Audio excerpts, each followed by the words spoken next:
ivoiriens reconduits dans leur pays, victimes de maltraitance en Libye. Ils ont regagné Abidjan la nuit dernière. Au sommaire également, le 17e festival Lumière d'Afrique, la musique zouglou à l'honneur en France, à Besançon. Enfin, 23 novembre 1996, un décret du président russe Boris Eltsine ordonne le retrait total des forces russes de Tchétchénie. Bonsoir à tous, bienvenue. Un nouveau groupe de 166 migrants ivoiriens de retour dans le pays. Ces personnes dont le voyage s'est compliqué en Libye sont arrivées à Abidjan la nuit dernière à bord d'un avion. Ils ont été accueillis par le ministère de l'intégration africaine et des Ivoiriens de l'extérieur. Le point avec Herman Guivet. Le regard tourné vers une rangée de migrants, Damdo Sokadi cherche sa petite fille. Nous n'aurons pas le plaisir de filmer la scène de retrouvailles, ce qui n'enlève presque rien à la joie de la grand-mère de retrouver sa petite fille. Moi là, je salue bon Dieu, je remercie bon Dieu, je remercie Alassane Ouattara, ce qu'il nous a fait là. Je me couche à la maison, je ne dors pas. Depuis ma fille est partie, elle est morte, elle est là, je ne sais pas. Arrivé sur le coup de 19h55 à bord de cet avion, 5 minutes plus tard, le premier d'entre eux donne le temps de la descente. Certains parmi eux ont même du mal à descendre l'échelle de coupé. Ils resteront solidaires jusqu'au bout. Capuche sur la tête, visage couvert pour certains, regard dévoilé pour d'autres, la profondeur d'un regard qui est à la mesure de l'horreur côtoyée au quotidien. 166 migrants ivoiriens de retour, grâce à l'étroite collaboration entre le gouvernement ivoirien, l'Organisation internationale pour les migrations, OIM, et l'Union européenne. Ça fait vraiment un petit bout de temps qu'on travaille dessus avec les autorités ivoiriennes pour faciliter ces retours volontaires. Donc là, je suis vraiment très contente. C'est le deuxième vol qui a pu rentrer. Il y a une équipe de psychologues qui est ici pour accueillir les migrants. Il y a des travailleurs sociaux, il y a le SAMU qui est là si jamais il y a quelque chose. Il y a des infirmiers si jamais il y a quelque chose. Donc on essaye vraiment, le premier temps, c'est vraiment la prise en charge des besoins immédiats. Ça ne s'arrête pas à un vol, mais c'est un vrai travail de réintégration et de réinsertion qui va être fait ensuite, un vrai travail social au-delà du travail humanitaire qui va être conduit pour aider ces migrants à reprendre et à retrouver une vie normale. Venu spécialement les accueillir, le ministre de l'intégration africaine et des Ivoiriens de l'extérieur a à ses côtés le lead vocal du groupe Magic System, Traoré Salif. Le président de la République, homme de vision, a fixé comme objectif celui de faire rentrer en Côte d'Ivoire tous les Ivoiriens qui le souhaitent et qui sont en situation de détresse à l'extérieur, comme c'est le cas actuellement en Libye. Nous n'avons pas attendu les révélations faites par une chaîne de télévision étrangère pour procéder à cette opération d'évacuation volontaire d'Ivoiriens pris dans le piège libyen. Il est important que les autorités libyennes prennent leurs responsabilités. Il ne saurait avoir de sanctuaire pour les manquements aux droits de l'homme. Ces personnes bénéficieront d'un hébergement d'urgence pour quelques jours si nécessaire et d'un appui symbolique. Elles pourront également s'inscrire dans le projet de réintégration et de réinsertion du Fonds fiduciaire d'urgence de l'Union européenne, mis en œuvre par l'OIM pour les financements de projets collectifs ou individuels. Le cauchemar libyen est désormais loin derrière. Il leur appartient à présent de choisir une nouvelle trajectoire afin de ne point retomber dans les mirages du désert libyen. Restons en Côte d'Ivoire avec une toute autre actualité. Le marché de la friperie est en pleine croissance dans le pays. Robes, lingerie, jeans, tout y passe. Et à Bouaké, dans la région de Bouaké, un autre business se crée autour du commerce de friperie. Il s'agit des petits tailleurs. Ils raccommodent les vêtements ou les rétrécissent lorsqu'ils sont trop grands.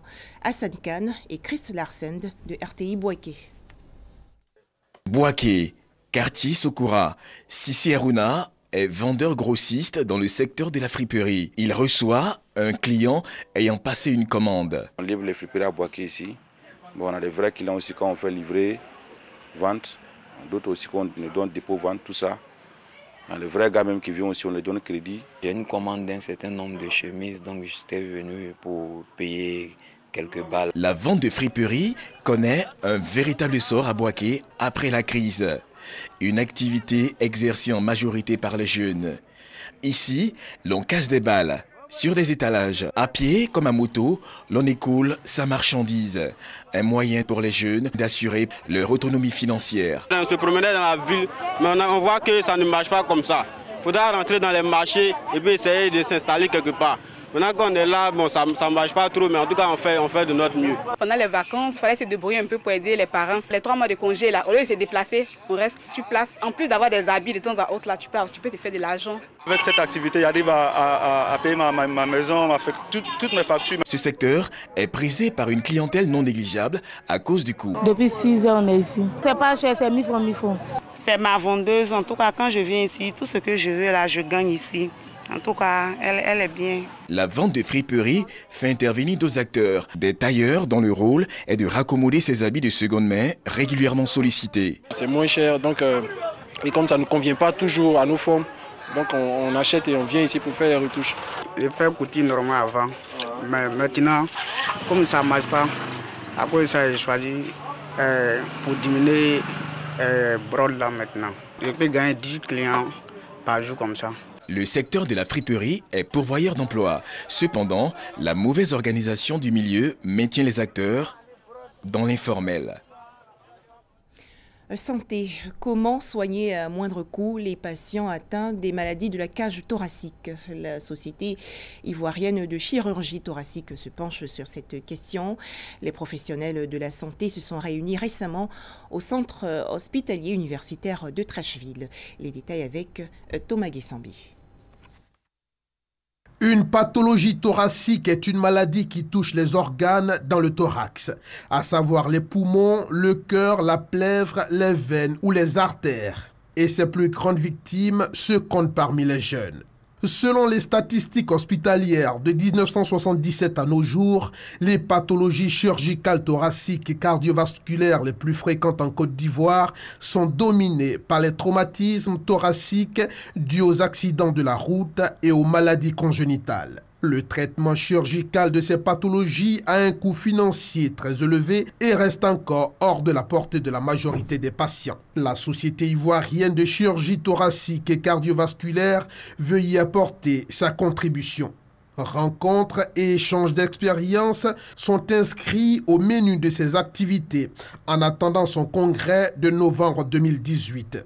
Congrès au cours duquel des spécialistes africains de la chirurgie thoracique devraient se retrouver à Abidjan pour plancher sur le développement de la chirurgie thoracique en Afrique en termes de partenariat, de formation du personnel, de recherche et de réduction de coûts de soins. Et au bout du compte, la création de centres de référence en données statistiques. Culture, le zouglou s'exporte en France. Ce genre musical populaire ivoirien était à l'honneur récemment à Besançon lors du 17e festival Lumière d'Afrique. Un film documentaire sur l'histoire du zouglou a été diffusé. On en parle avec Dangui Dangui. Le zouglou à l'honneur à Besançon, est de la France, où un écran blanc lui est dédié à l'occasion du 17e festival Lumière d'Afrique. La trajectoire du zouglou, ses acquis, ses combats, actualisés ici avec la projection de Ontologie du zouglou. Ce documentaire signé des mains du journaliste ivoirien Fidel Goulizia donne un cachet spécial à ce festival. C'est une vraie découverte. En tout cas, le festival est placé sous le signe des cultures. Et cette culture de zouglou, moi, m'avait interpellé depuis de nombreuses années. La chance d'avoir un fidèle journaliste reporter et qui a fait ce documentaire qui est passé, peut-être il vous l'a dit, à la télévision nationale ivoirienne il y a quelques années. C'est aussi pour vous la volonté de découvrir ce qui se passe là-bas avec quelqu'un qui est ici. Les étudiants ivoiriens en dernière année de thèse d'histoire politique et de droit public de cette région de France, à travers un panel, explorent la fonction sociologique du zouglou comme facteur d'unité nationale en Côte d'Ivoire. Dans les années 96, nous allons voir un peu le zouglou va connaître une autre dimension, c'est-à-dire la dimension nationale. Donc le zouglou va venir confirmer un peu le malaise politique de l'époque. La loco, mais venue de la Côte d'Ivoire, également présent ce 17e festival Lumière d'Afrique, où les participants ne se sont pas ennuyés. Sans cette force où les jeunes, les étudiants, c'est l'avenir de votre pays. Le fait qu'on parle d'unité nationale, ouais, tous ces termes abordés au travers de la musique, moi je me suis retrouvée personnellement. Je ne connais pas tellement la Côte d'Ivoire parce que j'y suis allé à 3 reprises pour des missions assez courtes. Ce que j'ai retrouvé ici, c'est un peu, comment dire, simplement cette joie de vivre qui caractérise particulièrement les Ivoiriens. Depuis 1996, le festival Lumière d'Afrique se veut une tribune d'expression du cinéma et des cultures africaines dans 3 catégories de films: long métrage de fiction, court métrage de fiction et documentaire. Des musulmans rohingyas bientôt rapatriés. En effet, la Birmanie et le Bangladesh ont signé aujourd'hui un accord pour le rapatriement de centaines de milliers de Rohingyas. Cette communauté s'était réfugiée au Bangladesh voisin pour échapper à une campagne de répression de l'armée birmane. Enfin, 23 novembre 1996, la Russie tente de faire la paix avec la Tchétchénie après 2 années de guerre. Le président russe Boris Eltsine signe alors un décret. Il ordonne le retrait total des forces russes de Tchétchénie. Les explications de Ami Koulibaly. Le premier ministre russe Viktor Tchernomyrdine et le chef du gouvernement de coalition tchétchène Aslan Maskadov ont signé le 23 novembre 1996 à Moscou un accord provisoire régissant les relations russo-tchétchènes jusqu'aux élections générales prévues le 27 janvier 1997 dans la petite République. Un peu plus tôt dans la matinée, Boris Yeltsin avait levé le dernier obstacle sur lequel butaient les négociations bilatérales en signant un décret ordonnant le retrait de toutes les troupes russes de Tchétchénie, mais sans toutefois préciser de date. Par ces 2 gestes, Moscou montre sa volonté de poursuivre le processus de paix entamé le 31 août après 21 mois de guerre. Le texte signé n'aborde pas l'épineuse question du statut de la Tchétchénie que les accords ont eux-mêmes mis entre parenthèses jusqu'en 2001. Intitulé de la nécessité de renforcer le processus de paix et de définir des principes de coopération, l'accord provisoire est centré sur les questions économiques et définit comme une priorité le règlement des problèmes sociaux et humanitaires en Tchétchénie, notamment le paiement des arriérés de salaire et de retraite, prévoit la réouverture d'ici le 1er décembre de l'aéroport Grozny et évoque la garantie apportée par la partie tchétchène à la sécurité de l'oléoduc stratégique transportant le pétrole russe à travers la Tchétchénie, ainsi que celle des installations pétrolières et gazières. Les 2 parties s'engagent aussi à coordonner leurs actions en matière de défense, à n'entreprendre aucune action qui mettrait en danger leur sécurité respective. Le plus important est la promesse de l'évacuation de toutes les troupes russes. Moscou insistait sur le maintien de 2 brigades, c'est-à-dire entre 5 000 et 6 000 hommes, en Tchétchénie, alors que le retrait total des troupes russes était pour les indépendantistes une condition sine qua non à la tenue des élections. L'oukase présidentielle ne fixe toutefois pas d'échéance. Peut-être est-ce en raison de ce flou que les responsables tchétchènes ont laissé entendre à Moscou que le scrutin pourrait être retardé, la date du 27 janvier prévue pour les élections pouvant marquer seulement le début de la campagne électorale. Sans grande surprise, la Douma, chambre basse du Parlement, qui, dominée par les communistes et les nationalistes, refuse toujours d'entériner les accords du 31 août, s'est élevée contre cet accord et a convoqué une réunion d'urgence. De son côté, le communiste Gennady Zyuganov, brandissant lui aussi le spectre de la désintégration, a qualifié l'accord et le décret sur le retrait d'anticonstitutionnel. Mais ces gesticulations n'ont pas semblé impressionner les principaux protagonistes, sans doute résignés au fait que la question tchétchène est désormais l'un des enjeux de la lutte politique à Moscou. Merci de nous avoir suivis.